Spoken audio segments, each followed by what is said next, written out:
Assalamualaikum warahmatullahi wabarakatuh. Perkenalkan, nama saya Riansyah dari kelas 5F dengan nomor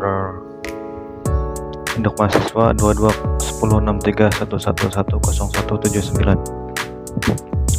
Saya di sini ingin memenuhi tugas mata kuliah bimbingan dan konseling, yaitu memecahkan satu kasus dan menggunakan pendekatan-pendekatan dalam bimbingan konseling. Nah, oke, saya akan membacakan dulu kronologi kasusnya. Jadi kasusnya tuh tentang ketika murid merasa tidak lagi didengar.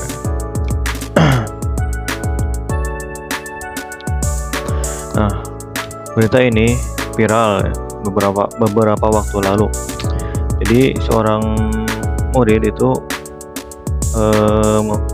membakar ruang kelas dan gedung prakaryanya. Nah, ketika ditanya motifnya itu, murid SMP ini berkata sebab ia sering diejek, dibully, hingga dikeroyok. Bahkan ia juga pernah merasa direndahkan gurunya ketika hasil karyanya disobek. Lantaran sakit hati yang begitu mendalam, ia memutuskan melampiaskannya dengan membakar ruang kelas dan gedung prakarya. Kasus ini semakin ramai sebab polisi memperlakukannya sebagaimana teroris. Ia dikawal oleh petugas bersenjata saat konferensi pers. Bahkan kepala sekolahnya bilang bahwa tindakan murid ini hanyalah caper belaka. Hal ini memicu reaksi kontra dari para netizen. Tak berselang lama, ada pula kasus bullying yang juga viral. Seorang anak kelas 1 SD mengaku kesakitan sebab dipukuli temannya yang sudah duduk di kelas 5. Ia sempat kejang dan demam tinggi. Ibunya bergegas membawanya ke rumah sakit, namun sayang nyawanya tidak tertolong, tidak terselamatkan. Perih sekali hati ini mendengar kedua kasus yang serupa meski tak sama. Keduanya sama-sama disebabkan oleh kasus bullying yang terjadi di lingkungan sekolah. Yang satu karena terlanjur tak tahan rasa sakit hati. Yang satunya lagi memilih melampiaskan keluar dirinya dengan cara merusak fasilitas sekolah. Nah, dari kronologi kasus yang saya bacakan tadi, apa pendekatan yang paling efektif, yang paling tepat untuk menyelesaikan kasus tersebut? Oke, ada 4 pendekatan, yaitu pendekatan krisis, preventif,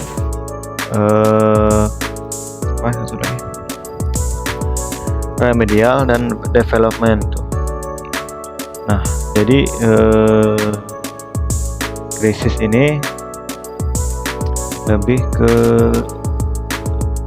masalah tersebut sudah terjadi pada si anak itu. Bagaimana cara penyelesaiannya untuk guru BK? Nah, guru BK di sini itu berperan penting ya. Untuk apa? Ketika kasus ini terjadi di seorang siswa, nah, guru BK ini harus memberikan motivasi maupun stimulus yang harus membuat si murid ini lebih percaya diri lagi, lebih ke rasa percaya diri, agar mengembalikan motivasi yang hilang ketika kasus ini terjadi kepada siswa. itu. Kemudian ya, pendekatan yang cocok untuk kasus ini itu pendekatan preventif ya. Nah, preventif di sini untuk pencegahan intinya. Di preventif di sini guru BK tersebut harus mengetahui apa yang terjadi di para siswa gitu, agar kasus ini itu sebelum terjadi guru BK itu harus lebih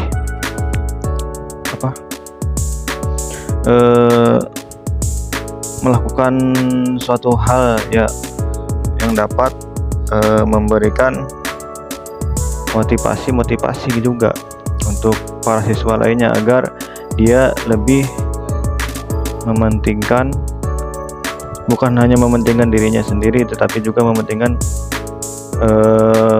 orang lain. Kemudian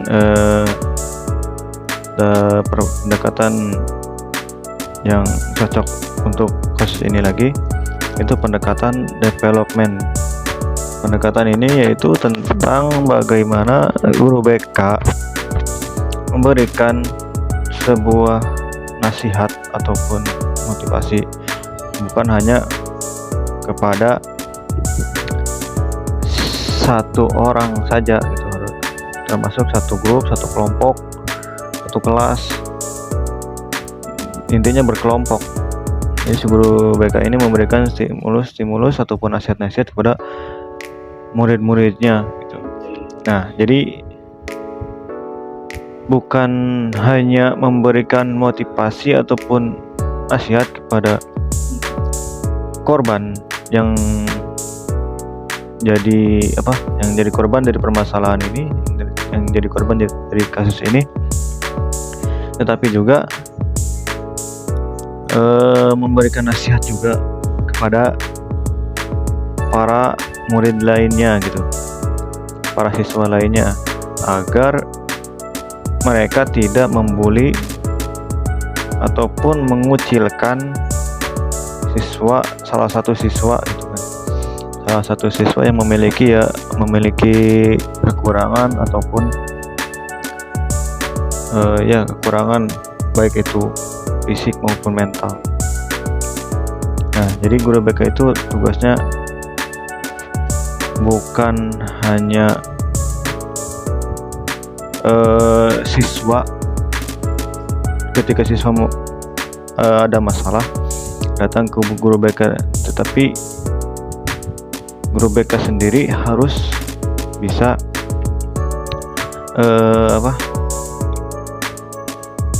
melakukan suatu hal sebelum hal itu terjadi.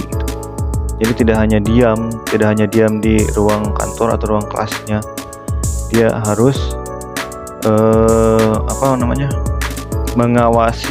mengamati apa yang terjadi di lingkungan sekolah, baik itu di lapangan ataupun di dalam kelas, agar kasus ini tidak terulang kembali pada siswa-siswa lainnya ataupun sekolah-sekolah lainnya. Mungkin sekian dari pemaparan materi saya, kurang lebihnya mohon maaf. Wabillahi taufiq wal hidayah, wallahul muwaffiq ila aqwamit thoriq. Wassalamualaikum warahmatullahi wabarakatuh.